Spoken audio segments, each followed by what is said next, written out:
चुनावी समर में बंगाल की लड़ाई की गूंज पूरे देश में सुनाई देने लगी है। पीएम मोदी और बीजेपी अध्यक्ष अमित शाह से सीधे भिड़कर ममता बनर्जी विपक्ष की नेता नंबर 1 बन गई हैं, क्योंकि विपक्ष की तमाम पार्टियां ममता के नाम पर लामबंद हो रही है। देखिए पिछले 24 घंटे में कितनी तेजी से सियासी घटनाक्रम बदल रहा है। अखिलेश यादव, मायावती, अरविंद केजरीवाल, देखिए हम आपको दिखाते हैं तस्वीरों के जरिए और इस ग्राफिक के जरिए कि ममता किस तरह से बनी है नेता नंबर 1। ममता बनर्जी यहां पर खड़ी हैं, उनके साथ कौन कौन लामबंद हुआ? राहुल गांधी लामबंद हुए। कांग्रेस ने खुलकर ममता बनर्जी के समर्थन में खड़े होने का ऐलान कर दिया। मायावती बीएसपी अध्यक्ष ने उनके पक्ष में प्रेस कॉन्फ्रेंस की, क्योंकि ममता सीधे अमित शाह और नरेंद्र मोदी से मिल गई। अखिलेश यादव ने भी उनके समर्थन में ट्वीट किया। समाजवादी पार्टी के अध्यक्ष चंद्रबाबू नायडू भी उनके समर्थन में आए। सीएम है आंध्र प्रदेश के और टीडीपी के नेता हैं। इसके अलावा एमके स्टालिन, अध्यक्ष डीएमके के, राहुल गांधी की पार्टी की सहयोगी है। डीएमके और कांग्रेस गठबंधन तमिलनाडु में चुनाव लड़ रहा है और ऐसा कहा जा रहा है कि इस बार शायद अच्छा करेगा। इसके अलावा अरविंद केजरीवाल, दिल्ली के सीएम, मोदी के धुर विरोधी, अमित शाह के धुर विरोधी, वो भी खड़े हैं ममता बनर्जी के समर्थन में। वहीं बीजेडी के नेता नवीन पटनायक, सीएम ओडिशा, सभी ने इस बात पर ममता बनर्जी का समर्थन किया कि चुनाव आयोग ने जो कार्रवाई की है, जैसा कि ममता बनर्जी ने कहा था, ये बीजेपी के इशारे पर की गई है। लगभग यही बातें कहते हुए विपक्ष के तमाम नेता खड़े रहे। तो क्या ममता बनर्जी विपक्ष की नेता नंबर 1 बन गई हैं? क्या कुछ नए राजनीतिक संकेत और समीकरण बन रहे हैं इसके साथ? इसी का हम विश्लेषण करेंगे और यह जानने की कोशिश करेंगे कि क्या अच्छी सीटें ममता लेकर आती हैं तो ममता के केंद्र में आने के कुछ चांसेस हैं। इसका सटीक विश्लेषण अगले 1 घंटे में हम करेंगे, लेकिन फिलहाल खबरों के सिलसिले को आगे बढ़ाते हैं। ममता केंद्र पर हमलावर हुई तो विपक्षी पार्टियां भी उनके साथ आ गई। अखिलेश यादव, तेजस्वी यादव, केसीआर, चंद्रबाबू नायडू जैसे नेताओं ने उनके समर्थन में ट्वीट किया, तो वहीं कांग्रेस और मायावती ने तो प्रेस कॉन्फ्रेंस कर डाली और कहा कि वो इस मुद्दे पर ममता बनर्जी के साथ खड़ी हैं। विपक्ष की तरफ से एक मुश्त कहा गया कि प्रधानमंत्री की रैली दिन में है, इसी वजह से ईसी ने रात को बैन लगाया है। जो वहां चुनाव प्रचार पर रोक लगा दी है और वो भी वहां आज पीएम की 2 रैलियों के खत्म होने के बाद रात्रि 10 बजे से ये रोक लगाई गई है, इसकी हमारी पार्टी कड़े शब्दों में निंदा करती है। मोदी और शाह जी ने चुनाव आयोग की निर्भीकता और निष्पक्षता पर जबरन कब्जा कर लिया है। सवाल ये है, लोकसभा चुनाव के ऐलान से पहले ममता बनर्जी ने विपक्ष को साधने की भरपूर कोशिश की, लेकिन तीसरा मोर्चा वजूद में नहीं आ सका। वहीं अब 7वां चरण आते आते बीजेपी से सीधे भिड़कर ममता ने एक ऐसी गोलबंदी की जिससे लड़ाई मोदी बनाम ममता की हो चली है। ऐसे में सवाल है कि क्या अब ममता विपक्ष का चेहरा बन सकती हैं अगर नंबर्स ममता के फेवर में रहे तो? सबसे बड़ा सवाल नंबर्स का है।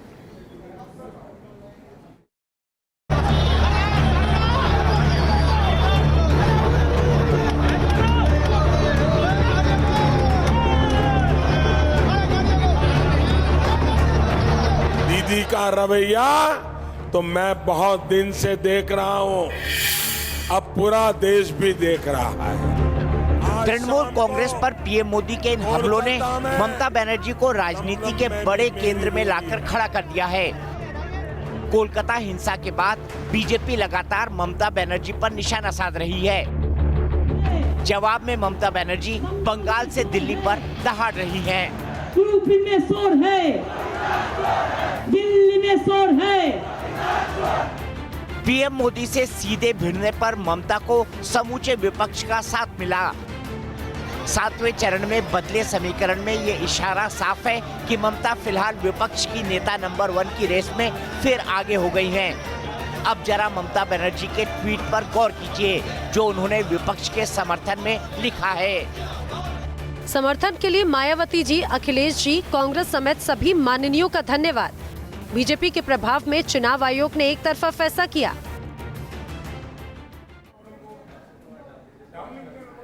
एक और ममता बनर्जी विपक्ष को लामबंद कर अपनी सियासत को आगे बढ़ा रही हैं, तो वहीं पीएम मोदी ने बंगाल में उतरकर ममता समेत विपक्ष की जबरदस्त घेराबंदी की। आज पीएम मोदी ने दमदम और मथुरापुर सीट पर रैलियां की और सबसे बड़ा हमला किया कि पीएम पद के सपने देखने वालों को झटका लगने वाला है। संवाद करने का सौभाग्य मिलता है।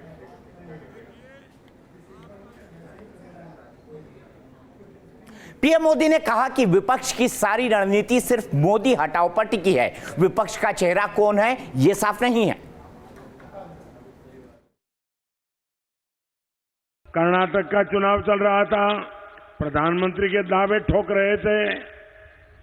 कोई बंगाल से प्रधानमंत्री का दावा ठोक रहा था, कोई आंध्र से प्रधानमंत्री का दावा ठोक रहा था। इतने लोग कतार में खड़े हो गए थे, लेकिन 2 दिन से अचानक बत्ती गुल हो गई।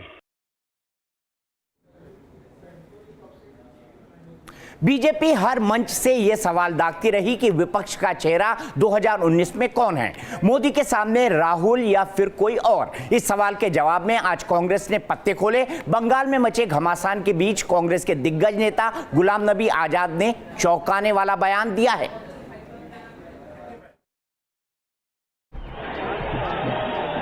बेंगलुरु में कुमारस्वामी के शपथ ग्रहण समारोह के मंच पर कांग्रेस ने विपक्षी एकता की ताकत दिखाई थी। खुद ममता बनर्जी भी मंच पर मौजूद थी। इसके बाद 19 जनवरी को कोलकाता के ब्रिगेड मैदान में ममता बनर्जी ने तीसरे मोर्चे को साधने की कोशिश की थी, लेकिन इन दोनों कोशिशों में विपक्ष का नेता कौन होगा, ये सवाल फिजा में कौंधते रहे। न तो कांग्रेस राहुल के नाम पर समूचे विपक्ष को अपने साथ जोड़ पाई और न ही ममता बनर्जी तीसरे मोर्चे को सियासी जमीन पर उतार पाई। यही वजह है कि बीजेपी के हमले तेज रहे कि मोदी के सामने विपक्ष का कोई चेहरा है ही नहीं। एक बार फिर इस मुद्दे पर बहस छिड़ गई है। यूपी के चंदौली की रैली में खुद पीएम मोदी ने इसी मुद्दे पर विपक्ष पर चढ़ाई की। स्थिर सरकार कैसे देंगे, ये देश को नहीं बता पाए कि दर्जन भर चेहरों का स्वार्थ देश हित में कैसे हो सकता है।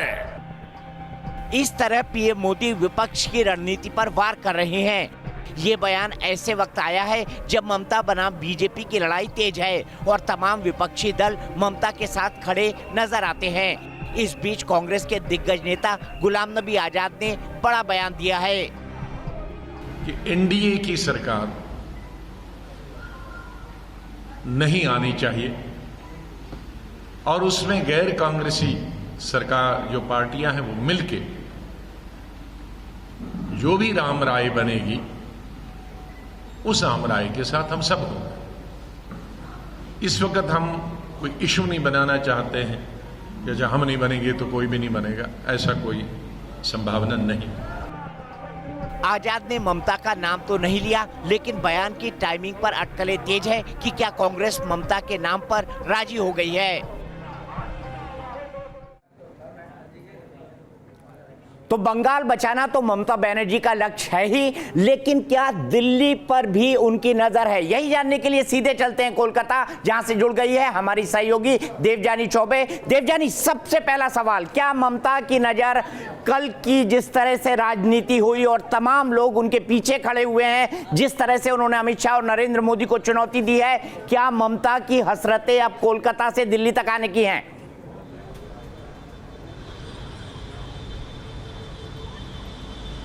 देखिए, मैं आपको बता दें कि 1 साल पहले ममता बनर्जी की तृणमूल कांग्रेस ने कोलकाता में एक मंच बनाया जिसमें सारे धर्मगुरुओं को एक मंच पे लाया और हम लोगों ने न्यूज़ नेशन की तरफ से इस न्यूज़ को दिखाया भी था अपने दर्शकों को कि किस तरह से ये धर्मगुरु एक साथ देश भर में इन लोगों ने लोगों के साथ बात की। वो जगह जगह गए, यूपी गए, मध्य प्रदेश गए, हर जगह उन्होंने लोगों से यही गुजारिश की कि आने वाले दिनों में पीएम मोदी को हटाना है और ममता बनर्जी को प्रधानमंत्री के कुर्सी में लाना है। तो ये मतलब जो 1 साल पहले ही उनके दिमाग में था कि दिल्ली दूर नहीं है। उन्होंने इसकी शुरुआत जो है वो कोलकाता से की थी। बिल्कुल, और यही वजह है कि सारे धर्मगुरुओं को एक मंच पे उन्होंने लाया। देखिए, धर्मगुरु अगर जाकर उस मजहब के लोगों से ये बोलते हैं या कहते हैं कि आप ममता बनर्जी के लिए खड़े होइए या आने वाले दिनों में अगर जरूरत पड़े तो ममता बनर्जी ही प्रधानमंत्री बनेगी, क्योंकि यही एक लीडर है जो पीएम मोदी को टक्कर दे सकती है, तो ये देश भर में इन लोगों ने लोगों के सामने जाके इस बात को रखा है। और ये तैयारी तृणमूल कांग्रेस की बहुत पहले से है। हम आपको बता दें, हम थोड़े दिनों पहले जो ये अब की बार किसकी सरकार जो हमारा न्यूज़ नेशन का शो है, उसमें जब हम उन लोगों ने लोगों से बात की तो ज्यादातर लोगों को जब हमने पूछा जो कि तृणमूल कांग्रेस के समर्थक हैं कि आप किसको पीएम की कुर्सी में देखना चाहते हैं, तो हर किसी के जुबान में एक ही बात है कि अब इस बार कुर्सी में राहुल गांधी नहीं, दिलचस्प बात है, पीएम मोदी तो नहीं, लेकिन वो ममता बनर्जी को देखना चाहते हैं। बिल्कुल, बहुत दिलचस्प बात है देवजानी, मैं आपके पास आऊंगा, लेकिन हम अपने दर्शकों को अब समझाएं कि ममता बनर्जी, जैसा कि देवजानी बता रही है, अगर वो ये राजनीति कर रही हैं तो उनके मन में क्या है, क्या इक्वेशन है और क्या कैलकुलेशन है। बंगाल में चुनाव किस मुद्दे पर हुए हैं, हम आपको सबसे पहले ये बता देते हैं। भारतीय जनता पार्टी हिंदुत्व को लेकर चली और तृणमूल कांग्रेस मां माटी मानुष, और जो दूसरा मुद्दा था राज्य में केंद्र के दखल का मुद्दा, तो भारतीय जनता पार्टी को पता था कि शारदा चिटफंड घोटाले में ममता बनर्जी डिफेंसिव होंगी, उन्होंने इस मुद्दे को उठाया, और टीएमसी ने उठाया राज्य में केंद्र के दखल का मुद्दा। इसके अलावा कौन से मुद्दे रहे? इसके अलावा बंगाल अस्मिता पर ममता बनर्जी ने फोकस किया। जब वो मां माटी और मानुष की बात करती थी तो उन्होंने बंगाल अस्मिता पर फोकस किया, और बीजेपी ने एनआरसी पर जोर दिया, जिसकी सड़क से लेकर संसद तक मुखालफत की ममता बनर्जी ने। तो ये तीन बड़े मुद्दे हैं। इस पर क्या सोचते हैं एक्सपर्ट्स का क्या मानना है? ममता बनर्जी ने पिछले 2-3 साल से जो रणनीति बनाई है, क्या वो सफल होगी? क्या ममता एक टैक्टिकल पॉलिटिकल मूव कर रही है? क्या कहते हैं राजनीतिक जानकार, आइए वो देख लेते हैं। ममता बनर्जी, चूंकि वो लगातार उनका प्रोजेक्शन जिस ढंग से हो रहा है कि मुख्यमंत्री हैं, कई बार केंद्र में मंत्री रही हैं, उनके पास एक अनुभव है और लड़ने वाली हैं, और दूसरा ये कि जनता के बीच में उनकी एक इमेज अलग ढंग की है कि भाई वो जनता के बारे में सोचती है। तो इस ढंग एक जो इमेज है वो एक अलग ढंग की इमेज है, जनता के प्रति है उनका एक इमेज। लेकिन ये सब चीज़ें जब भी होगा तो जो परिस्थिति निर्माण होगी 23 मई के बाद, उसके अनुसार तय होगा कि कौन उम्मीदवार है और किसकी उम्मीदवारी ज़्यादा सीरियस है। तो ममता भले से विपक्ष की नेता नंबर 1 बन गई हो, लेकिन उनके इस मिशन को कामयाबी तभी मिलेगी जब 23 तारीख को नंबर्स ममता बनर्जी के पक्ष में आते हैं, ममता बनर्जी के फेवर में आते हैं। आइए अब आपको याद दिलाते हैं कि इससे पहले कांग्रेस जब बाहर रही तो कौन कौन सी सरकारें चली। ये देखिए 4 नाम आप देख रहे हैं, चौधरी चरण सिंह, चंद्रशेखर, एचडी देवेगौड़ा, इंद्र कुमार गुजराल। आज जब हम इन पर रिसर्च कर रहे थे तो हमने ये देखने की कोशिश की कि कितने एमपीज के साथ ये सरकार बना ली कांग्रेस के समर्थन के साथ। चौधरी चरण सिंह, मोरारजी सरकार गिरने के बाद उनकी ताजपोशी हुई थी, ये चौधरी चरण सिंह की सरकार थी, और वो देश के 5वें पीएम बने थे 1979 में, कांग्रेस के समर्थन से पीएम बने थे। अगला नाम हम देखते हैं, अगले नाम चंद्रशेखर का है, लेकिन 5.5 महीने में सरकार गिर गई थी। 1990 में वीपी सिंह सरकार गिरने के बाद इनकी ताजपोशी हुई थी, और चंद्रशेखर के पास भी कोई बहुत ज्यादा एमपीज नहीं थे। उन्हीं के समर्थन से जनता दल में बिखराव आया था, जिसके बाद इस वक्त जनता दल के पास 64 सांसद थे और कांग्रेस ने बाहर से समर्थन दिया था। तो मात्र 64 सांसदों के साथ चंद्रशेखर पीएम बन गए थे। तो मुमकिन है। इसके बाद देश के 8वें पीएम बने थे चंद्रशेखर। 1996 में किसी भी दल को बहुमत नहीं मिला था। 13 दिन की अटल बिहारी वाजपेयी सरकार आई थी, वो गिर गई थी। उसके बाद एचडी देवेगौड़ा प्रधानमंत्री बने थे, और ये देखिए उनके पास कितने सांसद थे। देश के 11वें प्रधानमंत्री बने थे, उनके पास जहां तक मुझे याद पड़ता है 46 सांसद थे, और वही हमारा ग्राफिक कह रहा है कि 46 सांसद उनके पास थे, और भारतीय जनता पार्टी के पास 161 सांसद थे। लेकिन फिर भी उसे विपक्ष में बैठना पड़ा था, और पहले एचडी देवेगौड़ा प्रधानमंत्री बने और उसके बाद इंद्र कुमार गुजराल। सरकार कैसे बनी थी? जनता दल के 46, लेफ्ट के 52, कांग्रेस के 146, और समर्थन से सरकार बन गई थी देवेगौड़ा की। इसके बाद कौन सा नाम आता है? इसके बाद नाम आता है 11 महीने की सरकार के बाद गुजराल का, क्योंकि क्योंकि सीताराम केसरी से देवेगौड़ा के डिफरेंसेस हो गए थे और सीताराम केसरी ने एकाएक गुजराल की सरकार को गिरा दिया था। देवेगौड़ा सरकार गिरने के बाद इंद्र कुमार गुजराल की ताजपोशी हुई थी और इनके पास भी 46 ही सांसद थे और वो देश के 12वें पीएम बने थे। कांग्रेस के समर्थन से बने पीएम, हमने जो अंकगणित आपको देवेगौड़ा के वक्त बताया वही अंकगणित इंद्र कुमार गुजराल के समर्थन में था और करीब 11 महीनों के बाद कांग्रेस ने समर्थन वापस ले लिया था। आम चुनाव हुए थे और उसके बाद फिर अटल बिहारी वाजपेयी 13 महीने के लिए प्रधानमंत्री बने थे। अब सवाल यह होता है कि 2019 में क्या होगा। चुनावी चक्रव्यूह में बंगाल अस्मिता के प्रतीक ईश्वर चंद्र विद्यासागर पर बड़ी जंग छिड़ गई है और आज क्या जंग छिड़ी ये हम आपको बता रहे हैं। 14 मई को कोलकाता में उनकी प्रतिमा पर हमला किसने किया, इसको लेकर टीएमसी और बीजेपी के दिग्गज एक दूसरे पर आरोप बन रहे हैं। इसी बीच पीएम मोदी ने विद्यासागर की मूर्ति पर बड़ा बयान दिया है।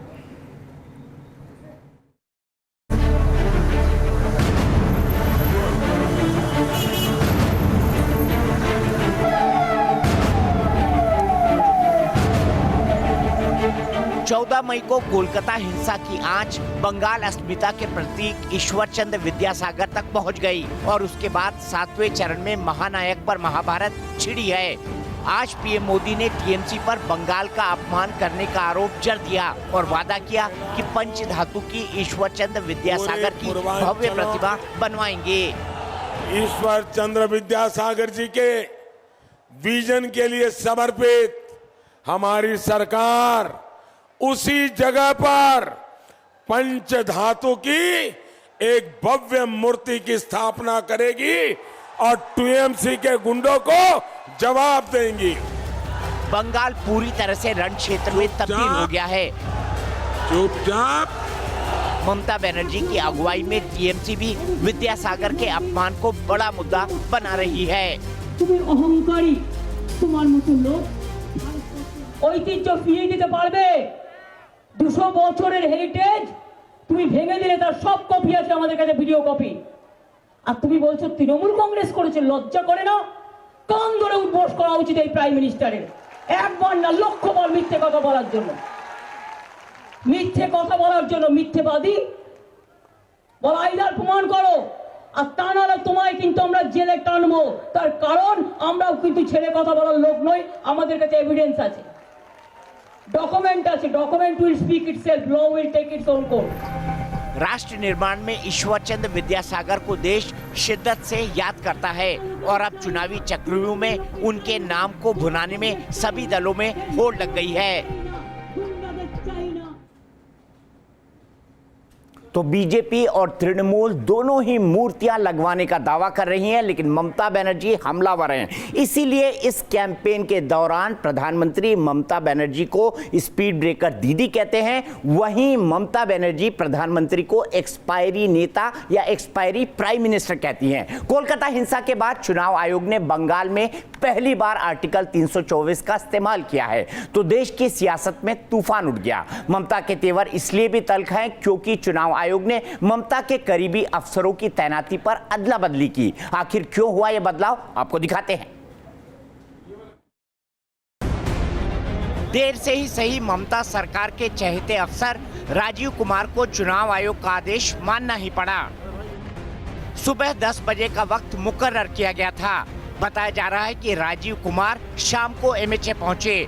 चुनाव आयोग ने सीआईडी में एडीजी पद पर तैनात राजीव कुमार को दिया था एमएचए रिपोर्ट करने का आदेश। आईपीएस राजीव कुमार वही अफसर हैं जिनको लेकर 3 फरवरी को केंद्र से ममता सरकार भिड़ गई थी।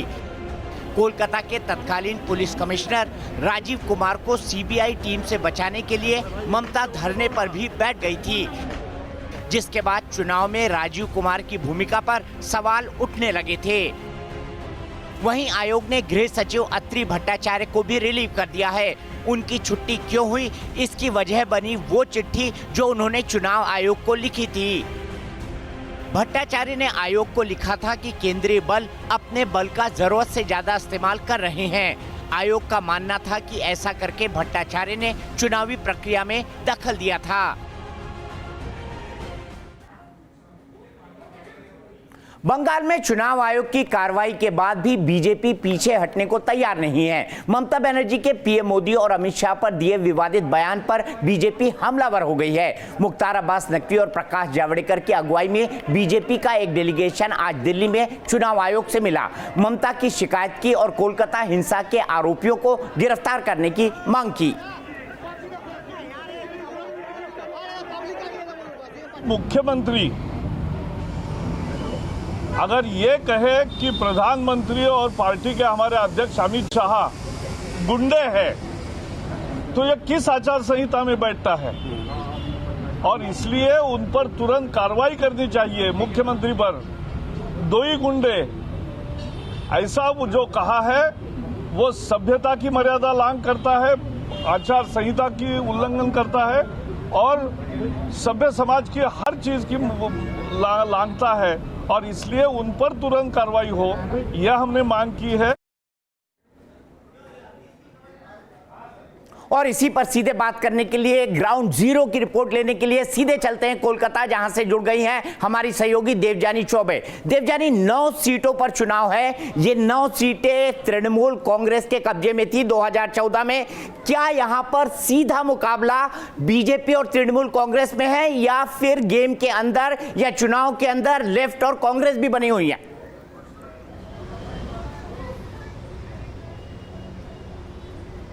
देखिए, कुछ जगहों में लेफ्ट ने अपनी जगह बना ली है, जैसे कि डायमंड हार्बर सीट है, वहां से इस बार तृणमूल कांग्रेस के अभिषेक बंदोपाध्याय, जो कि ममता बनर्जी के नेफ्यू हैं, वो वहां से चुनाव लड़ रहे हैं, तो उनको सीधी टक्कर दे रहे हैं सीपीआईएम के फुआद हलीम। तो वहां पे जो बीजेपी के कैंडिडेट है उनकी अवस्था उतनी अच्छी नहीं है। लेकिन अब आपको कोलकाता की अगर बात बताएं तो कोलकाता उत्तर में भारतीय जनता पार्टी कड़ी टक्कर दे रही है तृणमूल कांग्रेस को। तो तृणमूल कांग्रेस अगर एक तरफ है, तो भारतीय जनता पार्टी ने पूरी कोशिश की है कि इस आखिरी दौर के चुनाव पे वो कुछ सीटें बटोर सके बंगाल से, और इसीलिए पीएम मोदी बार बार कोलकाता पहुंचे हैं। दक्षिण बंगाल के जिलों में उन्होंने रैलियां की है। लेकिन जिस तरह से विद्यासागर की मूर्ति को तोड़ा गया, तो सोशल मीडिया पे लोग बेहद नाराज हैं, खासकर कि वो लोग जो लोग ममता बनर्जी के सरकार से खफा थे। वो चाह रहे थे कि एक बार उन्होंने लेफ्ट को देखा है, ममता बनर्जी को सरकार को देखा है, एक बार बीजेपी को शायद वो देखना चाहते थे। लेकिन जिस तरह से विद्यासागर को लेकर राजनीति हो रही है पूरे बंगाल में, तो आखिरी जो फेज है बंगाल में चुनाव का, यहां पे अब कोलकाता शहर में बस एक ही मुद्दा है, वो है विद्यासागर। जो विद्यासागर की तरफ है वो ज्यादा से ज्यादा वोटरों को अपने तरफ लाने की कोशिश कर रहा है। तो मुद्दा अब पूरा कोलकाता केंद्रित हो चुका है। ममता बनर्जी एक ओर कह रही है कि चुनाव के बाद वो सुप्रीम कोर्ट पहुंचेगी, दूसरी ओर पीएम मोदी ने कहा है कि जिस तरह की भाषा का प्रयोग ममता बनर्जी कर रही है वो सही नहीं है। तो पीएम मोदी हो, भारतीय जनता पार्टी हो, उनके लिए ये लास्ट फेज बेहद महत्वपूर्ण है, और ममता के लिए भी है, क्योंकि ये ममता बनर्जी का गढ़ रहा है पिछले कई सालों से। चलिए देवजानी, बहुत बहुत शुक्रिया। पल पल की खबर हम आपसे लेंगे और ये लगातार बताते रहेंगे कि पश्चिम बंगाल में आखिरकार कौन से समीकरण बैठने वाले हैं। इस बीच भोपाल से एक बड़ी खबर आ रही है। भोपाल से बीजेपी उम्मीदवार साध्वी प्रज्ञा ने अपने बयान पर माफी मांग ली है। उन्होंने महात्मा गांधी के हत्यारे नाथूराम गोडसे को देशभक्त बताया था। उनके इस बयान से बीजेपी ने किनारा कर लिया था और बीजेपी के प्रवक्ता जीवीएल नरसिम्हा राव ने साफ साफ कहा था कि साध्वी प्रज्ञा अपने इस बयान के लिए माफी मांगे, और अब विवाद बढ़ने के बाद साध्वी प्रज्ञा ने माफी मांग ली है। लेकिन आपको बताते हैं यह विवाद शुरू कहां से हुआ। शुरू हुआ कमल हासन के बयान से। हिंदू आतंकवाद पर कमल हासन के बयान को लेकर विवाद बढ़ा था और देश भर में हिंदू संगठन कमल हासन को लेकर प्रदर्शन कर रहे थे। इसी बीच साध्वी प्रज्ञा सिंह ठाकुर ने गोडसे को देशभक्त करार दे दिया।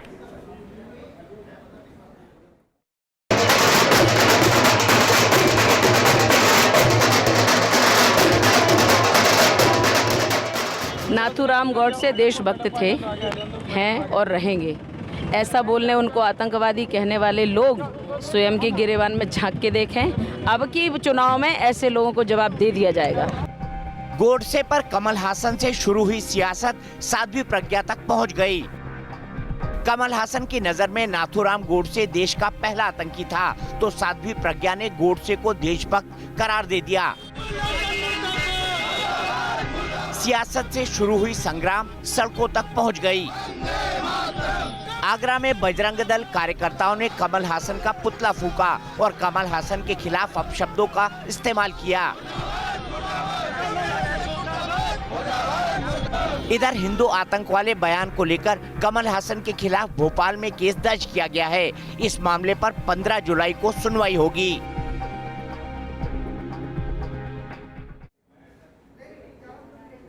सीलिंग दिल्ली के लोकसभा चुनाव में बड़ा मुद्दा था और सीलिंग को लेकर ही एक बहुत ही हैरान करने वाली खबर आ रही है। दिल्ली के रोहिणी से एक हैरान करने वाली खबर और तस्वीर सामने आई है, जहां एक बिल्डिंग में 40 लोगों को सील कर दिया गया, जिसमें बड़ी संख्या में बच्चे और महिलाएं शामिल हैं। बच्चे चिल्लाते रहे लेकिन अधिकारियों ने उनकी एक न सुनी। ये बच्चे दिन भर भूखे प्यासे बिल्डिंग में कैद होकर रह गए। बताया जा रहा है कि बैंक ने इस बिल्डिंग को सील किया है, लेकिन सवाल यह है कि बच्चों को इस तरह कैसे सील कर दिया गया। दिन भर ये सभी लोग भूखे प्यासे घर में कैद रहे। देर शाम मीडिया जब मौके पर पहुंचा तो प्रशासन हरकत में आया और बच्चों को बाहर निकाला गया। ये घटना रोहिणी सेक्टर 26 की है और इसी पर बात करने के लिए हमारे सहयोगी अवनीश चौधरी हमारे साथ फोन लाइन पर जुड़ रहे हैं। अवनीश, अब की बार किसकी सरकार में दिल्ली में एक बड़ा मुद्दा सीलिंग का था, लेकिन ये जो प्रीमाइसेस थी इसको किसने सील किया और ये बच्चे और जो महिलाएं हैं ये लोग यहाँ पर रह रहे थे क्या? जी, ये असल में ये जो बिल्डिंग है ये निर्माणाधीन है। 200 गज के एरिया में ये नई बिल्डिंग अभी तैयार हुई थी और इसमें फिनिशिंग का काम चल रहा था और ये जो बच्चे और महिलाएं हैं ये वहाँ पे एज ए लेबर काम कर रहे थे। वहाँ पे उसमें पुताई, पीओपी, इस तरह के कामों में इनको लगाया गया था। और जो हमारे पुलिस सोर्स बता रहे हैं कि इस बिल्डिंग के ऊपर करीब 2 करोड़ रुपए का कर्ज था, जो एक फाइनेंशियल कंपनी ने उसकी रिकवरी के लिए कोर्ट में उसमें केस हुआ था और आगे बिल्डिंग हल्की सी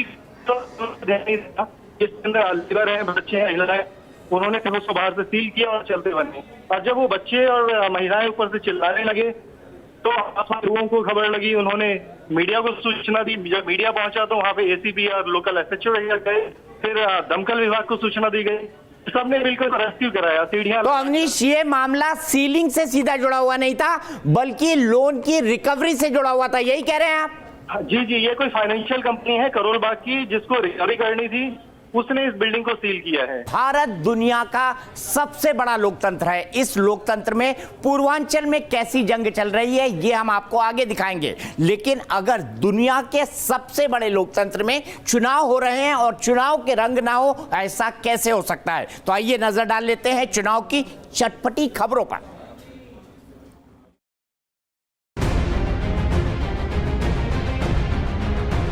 चुनावी मौसम में कब दुश्मन दोस्त बन जाएं और दोस्त दुश्मन, इसका कोई अंदाजा नहीं लगा सकता।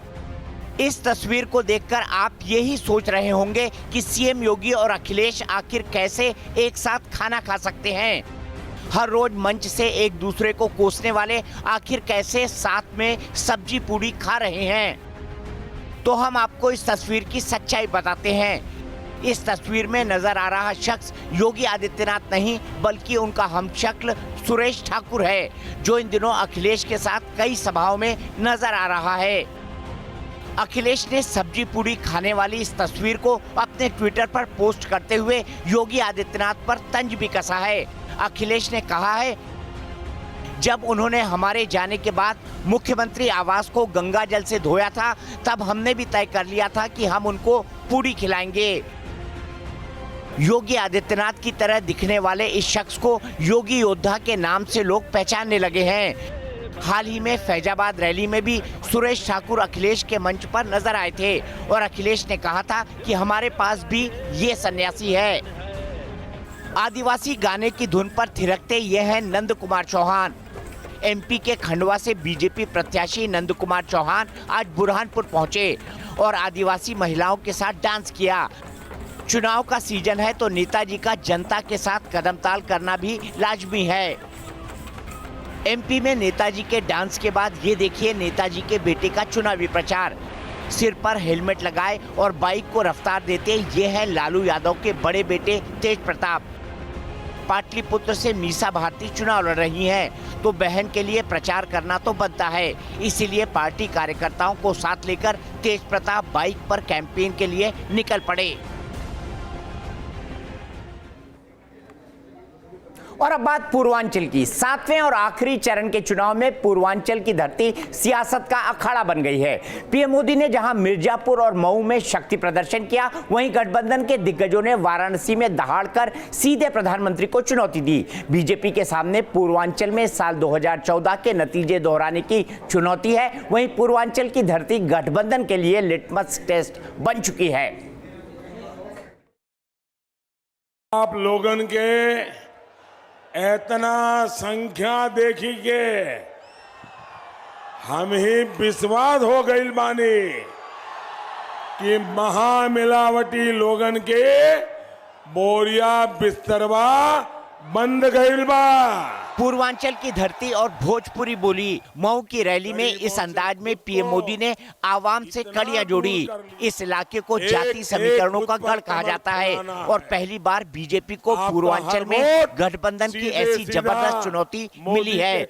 लिहाजा गठबंधन के मुस्लिम यादव दलित यानी MYD चक्रव्यूह को भेदने के लिए पीएम मोदी ने बड़ा दांव चल दिया। बुरी तरह हार देख करके सपा बसपा सहित ये तमाम महामिलावटी आज पूरी तरह से पस्त है।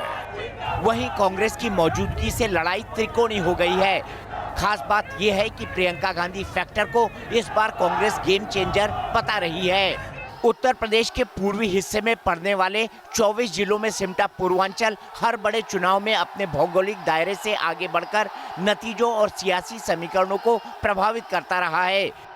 बीजेपी जहां पूर्वांचल से बड़ी उम्मीद लगाए बैठी है, वहीं महागठबंधन और कांग्रेस उसे पूर्वांचल में जबरदस्त चुनौती देने की कोशिश में है। महामिलावटी तो ये लोग हैं, हम लोग महामिलावटी नहीं है। हम दलित हैं, आदिवासी हैं, पिछड़े हैं, हमारे में कोई महामिलावट नहीं है।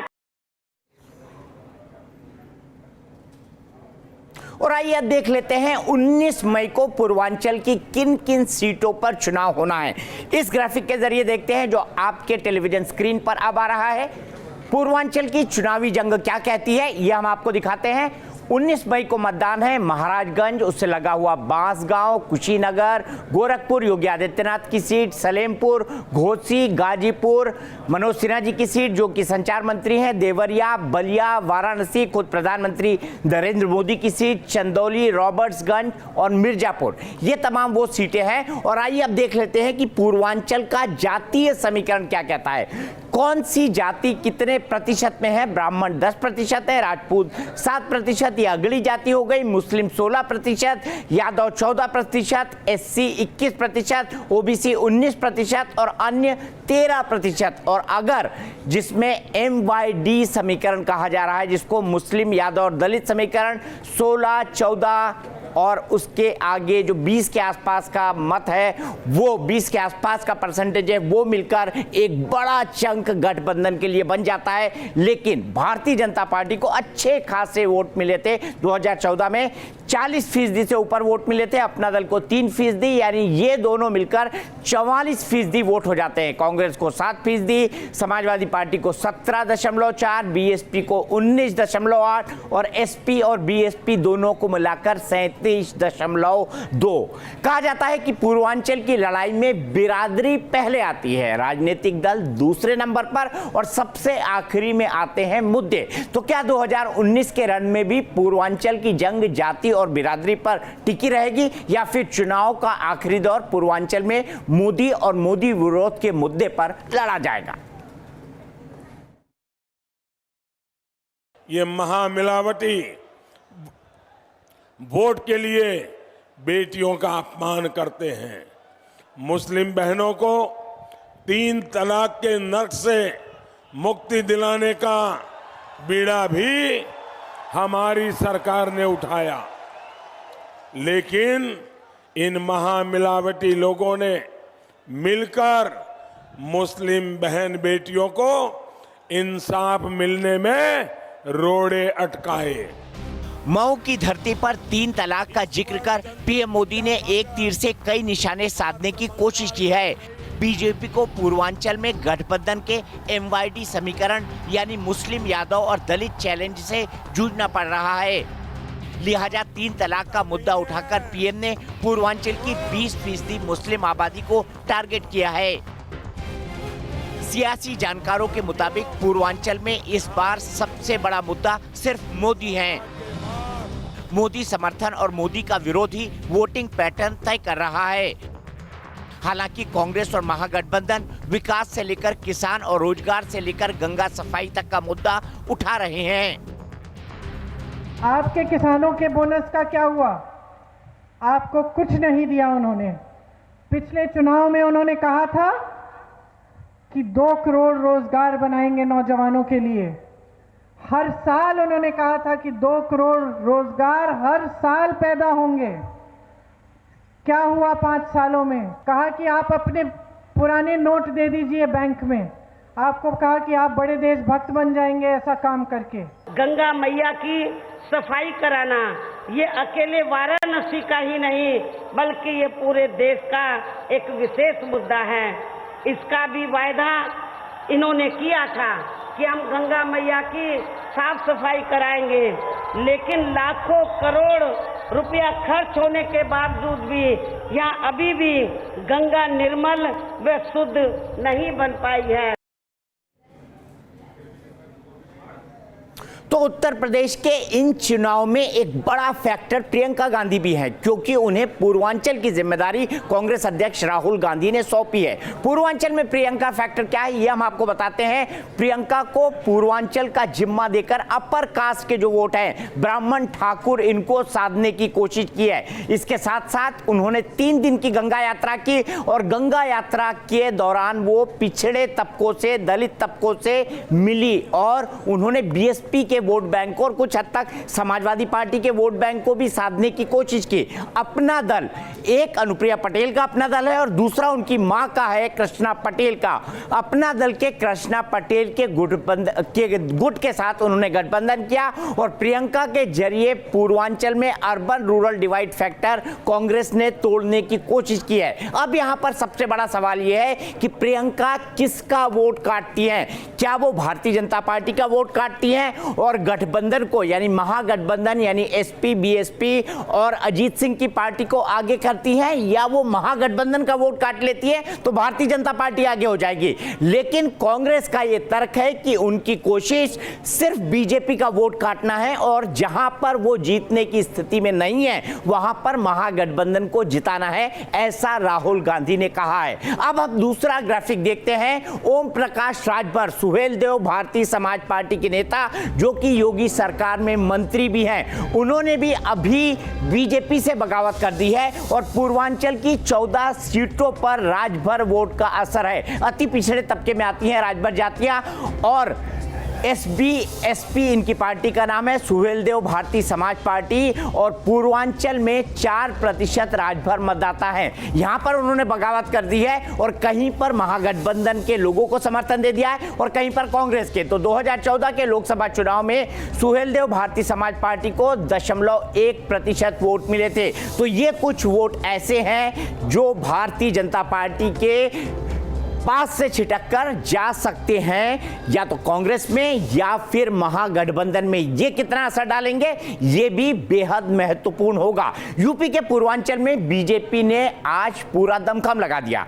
गोरखपुर सीट जहां पर उपचुनाव में भारतीय जनता पार्टी हार गई थी, वहां पर बीजेपी अध्यक्ष अमित शाह ने रोड शो किया और रवि किशन के पक्ष में, जो कि बीजेपी के कैंडिडेट है, सिने स्टार है, उनके पक्ष में वोट मांगे।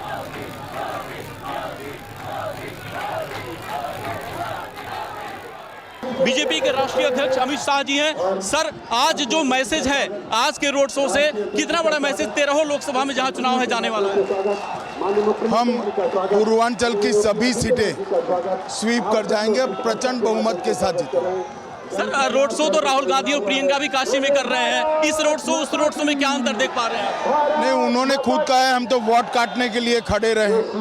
वोट काटने वाले कभी जीतते नहीं। गठबंधन को कहां देख पा रहे हैं सर आप यूपी में? देखिए, उत्तर प्रदेश में गत चुनाव से ज्यादा बहुमत के साथ हम जीते। तो सर, यूपी में कितनी सीटों का दावा कर रही है बीजेपी? मैंने कहा ना, गत चुनाव से ज्यादा सीटों से। तो आज का रोड शो सर कितना महत्वपूर्ण आपके हिसाब से है आखिरी चरण के चुनाव के लिए? ढेर सारे कार्यक्रम हुए, इसमें एक रोड शो भी। बंगाल में हिंसा पर सियासत तेज है तो वहीं बिहार में स्टार प्रचारक जीत के लिए जमावड़ा कर रहे हैं और रोड शो कर रहे हैं। पटना में आज कांग्रेस अध्यक्ष राहुल गांधी ने रोड शो किया और शत्रुघ्न सिन्हा के लिए प्रचार किया, जो कि कांग्रेस पार्टी के स्टार कैंडिडेट हैं और उनका मुकाबला है केंद्रीय मंत्री रविशंकर प्रसाद से।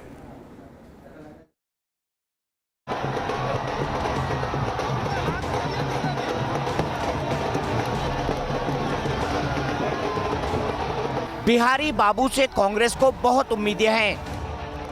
कांग्रेस की ओर से वो पटना साहिब से दांव आजमा रहे हैं।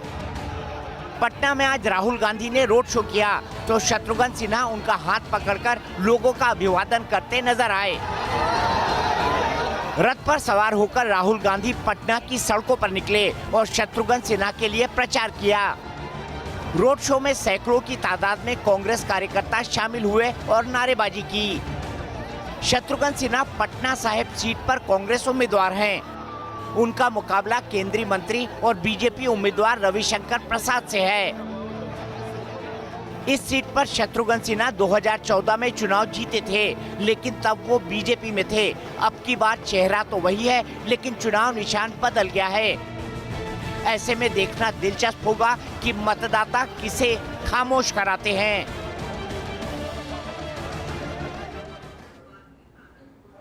तो पटना साहब में शत्रुघ्न सिन्हा ने पार्टी बदल ली है। अब बीजेपी की जगह वो कांग्रेस से चुनाव लड़ रहे हैं और उनके चुनाव प्रचार का जिम्मा संभाला है उनके बेटे कुश सिन्हा ने। और कुश से बात की हमारे सहयोगी रजनीश ने। कुछ कैसी तैयारी चल रही है? तैयारी चल रही है, पूरी मेहनत तो है, हम लोगों से मिल रहे हैं। तो शत्रुघ्न सिन्हा ने जो झंडा बदला है उससे कितना फर्क पड़ रहा है? शत्रुघ्न सिन्हा जी ने पार्टी जब बदली, जब बीजेपी ने मतलब एक अजीब स्टेप लिया कि 2 टाइम सिटिंग एमपी, वो भी रिकॉर्ड मार्जिन के साथ, अब उनको मतलब तीसरी बार लड़ने नहीं दोगे तो किसको लड़ने दोगे? नए आदमी को। तो चलिए बीजेपी ने तय कर दिया कि एक नए आदमी को लड़ने दीजिए। 18 साल के बाद राज्यसभा की कुर्सी पे बैठे बैठे, जो अभी तक छोड़ी भी नहीं है राज्यसभा की कुर्सी।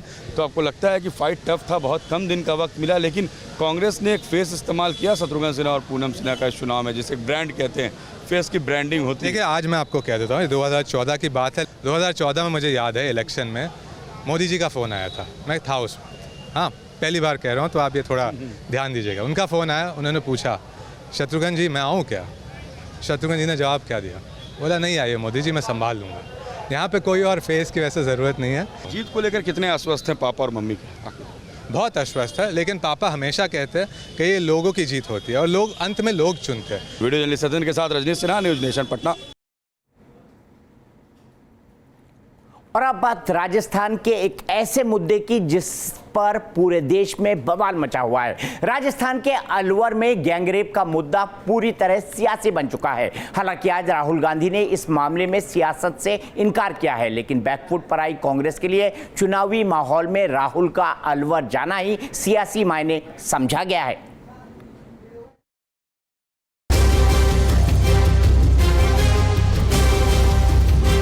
कांग्रेस अध्यक्ष राहुल गांधी आज अलवर गैंगरेप पीड़िता से मिलने पहुंचे।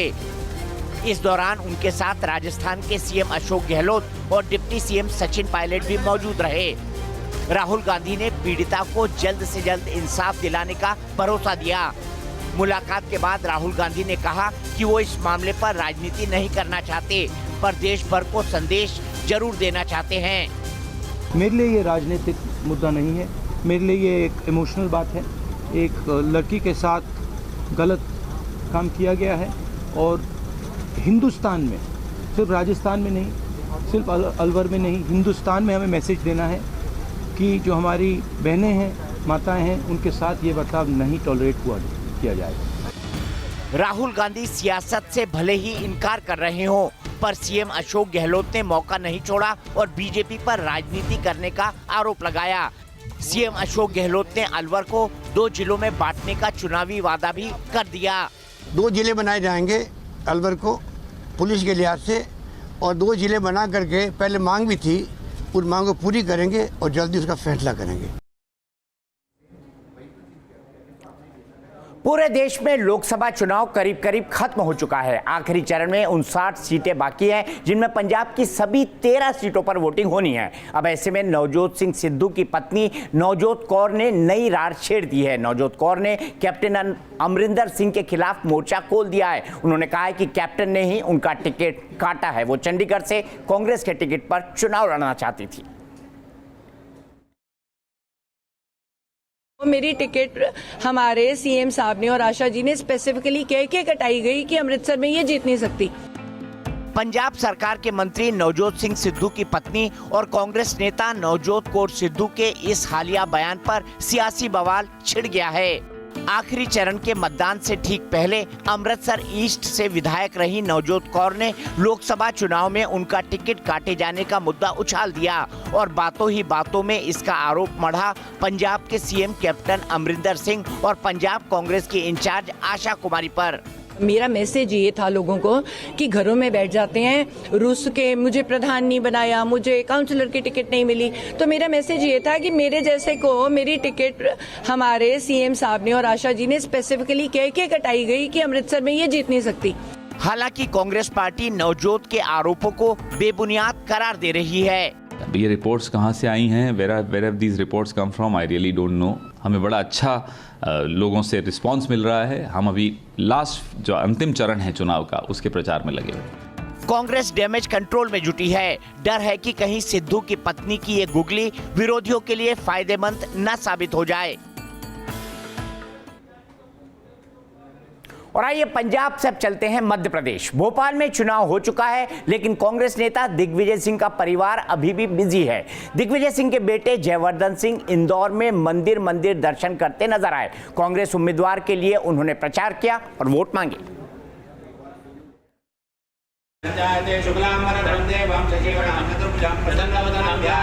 मंदिर मंदिर की दौड़ लगाने वाले ये हैं दिग्विजय सिंह के सुपुत्र जयवर्धन सिंह, जो इन दिनों इंदौर में डेरा जमाए हुए हैं। जयवर्धन सिंह मध्य प्रदेश के नगरीय निकाय और आवास मंत्री भी हैं, लेकिन इन दिनों वो कांग्रेस उम्मीदवार को जिताने के लिए मंदिर मंदिर दर्शन कर रहे हैं। पहले वो रंजीत हनुमान मंदिर में पहुंचे।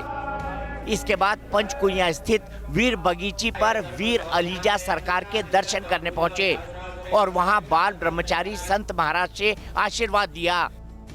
राजनीति में जयवर्धन नए खिलाड़ी जरूर हैं, लेकिन हिंदुत्व की पिच पर बीजेपी को कैसे मात देना है, ये शायद उनको अच्छी तरह पता चल गया है।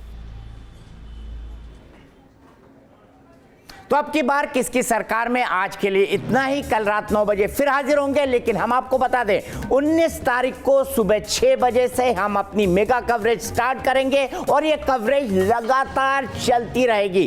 कई 100 घंटे पार करने के बाद ये कवरेज रुकेगी, जब नया प्रधानमंत्री शपथ ले लेगा उसके बाद। तो जुड़े रहिए न्यूज नेशन के साथ, क्योंकि यहाँ पर खबरों का सिलसिला कभी नहीं रुकता।